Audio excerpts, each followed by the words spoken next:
تو زنا کا حال یہ ہے، جب کوئی زنا کرتا ہے تو اس کے لیے یہ ہے کہ اللہ تبارک و تعالی اس کو جہنم میں اس حالت میں داخل فرمائے گا کہ اس کے دونوں ہاتھ اس کے سر سے جہنم کی زنجیروں سے باندھے جائیں گے، اس کے بدن پر تارکول کا لباس ہوگا۔ تارکول مطلب ڈامر ڈامر کی سڑک پر پیر رکھ دو گرمی میں، مئی کے مہینے میں، تو پیروں کا کیا حال ہوتا ہے؟ اگر کہیں ڈامر کچا ہو تو کیا حال ہوتا ہے؟ اور وہ جہنم کی آگ کا بنا ہوا ڈامر، اس کے بدن پر تارکول کا لباس ہوگا۔ اور اگر یہ حدیث میں نہیں آتا تو شاید میں بیان کرنے کی ہمت نہیں کرتا۔ اور اس کی جس شرمگاہ سے اس نے زنا کیا تھا اس پر جہنم کی آگ رکھ کر بھڑکائی جائے گی، اس نازک مقام کے ساتھ یہ سلوک کیا جائے گا۔ 2 منٹ کی لذت، چند لمحوں کی لذت، اور پھر یہ صوفیہ کہتے ہیں کہ جب کوئی زنا کرے تو زنا کرنے والا غسل کرنے کے بعد اس کا بدن تو پاک ہو جاتا ہے، لیکن اس کے دل پر جو گناہ کی سیاہی لگ چکی ہے زنا کی وجہ سے، 7 سمندروں کا پانی بھی اس کو دھل نہیں سکتا۔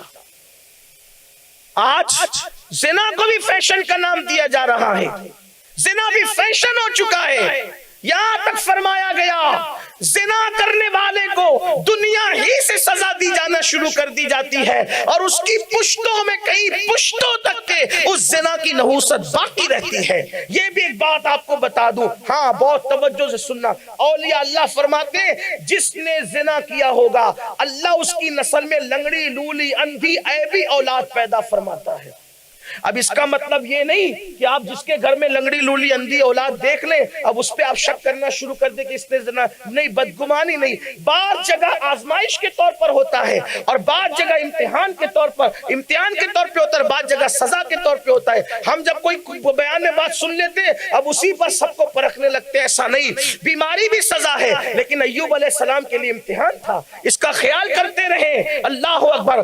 تو میں یہ عرض کر رہا تھا کہ زانیوں کے یہاں عیبی اولاد پیدا ہوتی ہے، نقص والی اولاد اکثر پیدا ہوتی ہے، لیکن بعض لوگوں کو اللہ امتحان کے طور پہ دیتا ہے، اور جن کو امتحان کے طور پہ عیبی اولاد ملتی ہے اس کی نشانی یہ ہے جب وہ اولاد پیدا ہوتی ہے تو اللہ تبارک و تعالیٰ اس کی برکت سے ان کا گھر بھی بھر دیتا ہے اور ان کی آخرت بھی درست کر دیتا ہے۔ یہ نشانی ہے اس کی، کیونکہ اللہ اگر کسی چیز میں کمی کرتا ہے تو کسی کو بڑھ کے دیتا ہے۔ اکثر آپ دیکھیں گے جو اندھے لوگ ہوتے ہیں، نابینا لوگ، ان کا حافظہ بڑا مضبوط ہوتا ہے، وجہ ایک کم کیا تو دوسرا زیادہ کیا ہے۔ یہ اللہ کی شان ہے، اللہ رب العزت کی عطا ہے۔ اور پھر اندھے لوگوں کو، نابینا لوگوں کو لوگ گالیاں دیتے اور کہتے ہیں کہ جیسا تھا ویسا اللہ تعالیٰ نے تیرے ساتھ سلوک کیا۔ یاد رکھنا کسی کے پہ تانا نہیں دینا، بلکہ اخیاروں کو جنت میں جب دیدار ہوگا تو پھر اس کے حساب سے، ان کے عمل کے حساب سے ہوگا، لیکن جب نابینا لوگ آئیں گے تو اللہ نے فرمایا میرے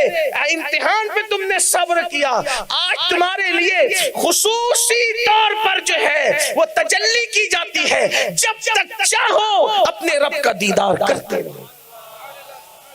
بہت سے ایسے بزرگ ہیں جو آخری عمر میں نابینا ہوئے، ان میں سے مشہور صحابی اور حبر الامہ رئیس المفسرین حضرت عبداللہ ابن عباس بھی ہے جو آخری عمر میں نابینا ہو گئے۔ تو اللہ تبارک و تعالیٰ جس کو جو چاہے امتحان میں مبتلا کر دے۔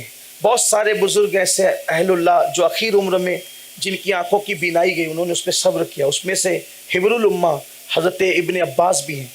خود امام اہل سنت سیدی اعلیٰ حضرت کے پیر و مرشد حضور سیدی آل رسول مہروی رحمۃ اللہ تعالیٰ علیہ، آخر عمر میں آپ کی بینائی بھی انتہائی ذوف کو پہنچی تھی، جیسا کہ آپ کی سیرت میں ملتا ہے۔